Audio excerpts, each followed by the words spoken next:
Hello বন্ধুরা, আশা করি আপনারা খুব ভালো আছেন। তো আজকে আপনাদেরকে নিয়ে চলে এলাম একটি মাজা সাজাতে।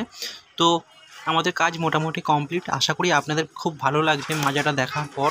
তো মাজাটার চাদর রেডি চলছে, তো চাদরটা এবার রেডি করব। তার আগে আপনাদের ছোট্ট একটা ভিডিও দেখিয়ে দিই।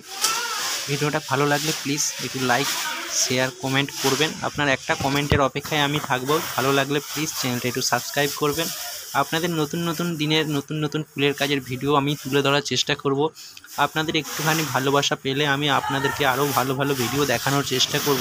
একটা লাইক পেলে আমি জীবনে খুব খুশি হব। আপনাদের কাছ থেকে ভালোবাসা আশা স্বরূপ আমি একটি লাইক চাইব। তো আমার এই রকম ভিডিও দেখার জন্য আপনারা প্লিজ চ্যানেলটাকে একটু সাবস্ক্রাইব করে রাখবেন। আর সামনেটাই দাদাদের কিছু পুরনো ফুল ছিল, তো বললো যে ভাই ফুলগুলো একটু সামনে দিয়ে দেবে। তো আমরা সেই সামনে দাদার বাড়িতে থাকা সেই ফুলগুলোকে সামনে খুঁটিতে লাগিয়ে দিচ্ছি। তো tata, bye bye, good night. আবার দেখা হবে পরের ভিডিওতে।